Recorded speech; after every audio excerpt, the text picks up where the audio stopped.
Aphasia. Talk about it. Words are powerful. We often put words together in phrases and sentences to discuss the power of words. A soft answer turns away wrath, but a harsh word stirs up anger. Proverbs. Speak only the speech that neither torments self nor does harm to others. Buddha. Watch your mouth. Once you say it, you don't get a take back. Parents everywhere.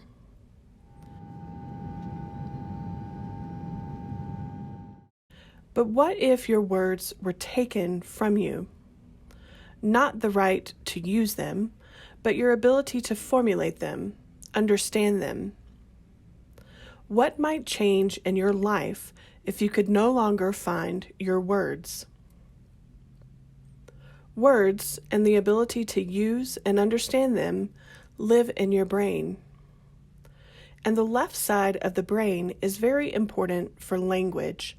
Millions of neurons and support cells work together to give you access to language and communication. In a matter of seconds or minutes, those neurons can be damaged or starved of necessary blood oxygen, and those words are gone. This is aphasia. Aphasia involves difficulty speaking, understanding, reading, and writing. This can happen because of a stroke, like a blockage stroke that cuts off the blood supply to the brain, or a rupture stroke where there is bleeding within the brain. It can also happen because of a traumatic brain injury, or TBI, like when something penetrates the head, or when someone has a nasty fall, or a bad motor vehicle crash. Aphasia can also happen after other types of brain damage, such as infection, brain tumor resection, and more. Progressive neurological disorders can also cause aphasia. But this talk will focus on aphasia after sudden acquired brain injury. According to Aphasia Access, over 2.4 million people in the United States currently have aphasia. And according to Aphasia Access, CDC, and the National Aphasia Association, many, many more Americans will acquire aphasia each year. Types of aphasia are often divided into two categories: fluent aphasia, also called receptive aphasia, and non-fluent aphasia, also called expressive aphasia. Fluent aphasia involves fluent speech, where people can say words or say made-up words with ease and at a normal speed.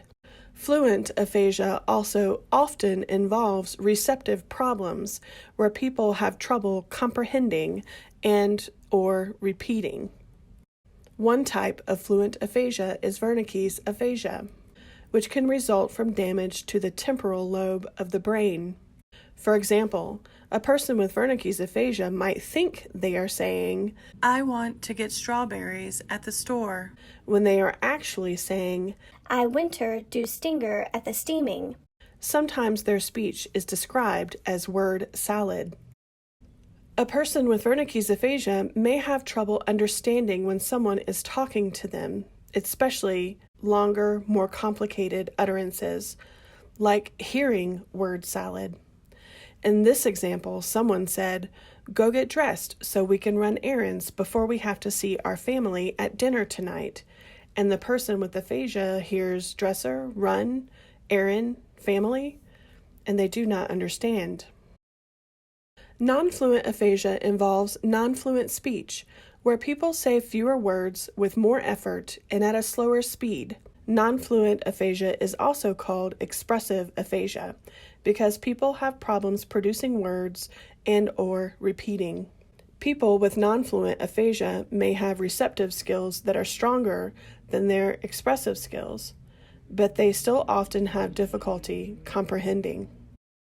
One type of non-fluent aphasia is Broca's aphasia, which can result from damage to the frontal lobe of the brain. Someone with Broca's aphasia may say, "walk dog," meaning, "I will take the dog for a walk." Or book, two, table, for there are two books on the table. Another type of aphasia is global aphasia. It results from extensive damage to the language areas of the brain. People with global aphasia have severe communication difficulties and may be extremely limited in their ability to speak and understand language. There are other types of aphasia.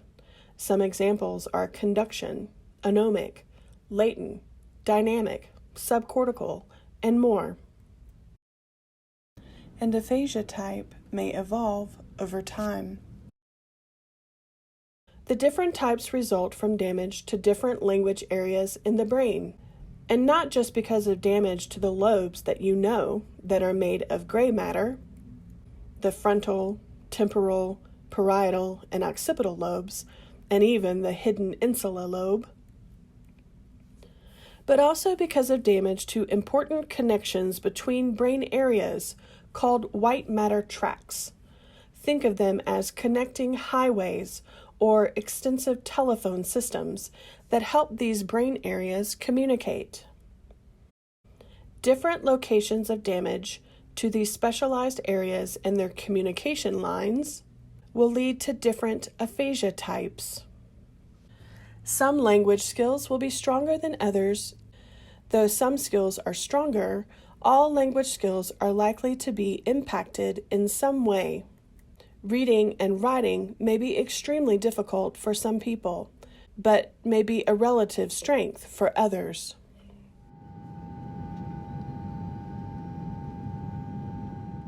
People with aphasia have described their challenges with haunting imagery, their brain holding their words hostage, their mouths being zipped up and being unable to get the words out. Following a brain injury, many changes occur in the brain, which help it to recover. As a result, people with aphasia often see dramatic improvements in their language and communication abilities in the first few months, even without treatment. But in many cases, aphasia still remains following this initial recovery period. Research has shown that language and communication abilities can continue to improve for many years. In other words, recovery is not over after 1 year. Recovery is often accompanied by new activity in brain tissue near the damaged areas. And recovery is facilitated by speech-language therapy, which is proven to help communication abilities. So aphasia, just talk about it. An informed community is a healthier community.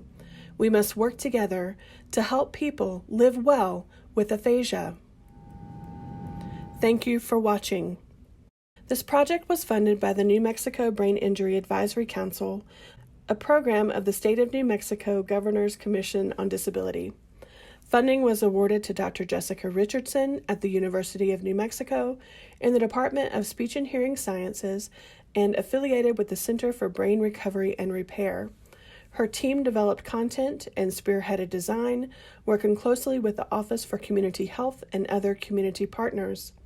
The wonderful artwork was completed by Vince Collier from PowerPlay Graphics.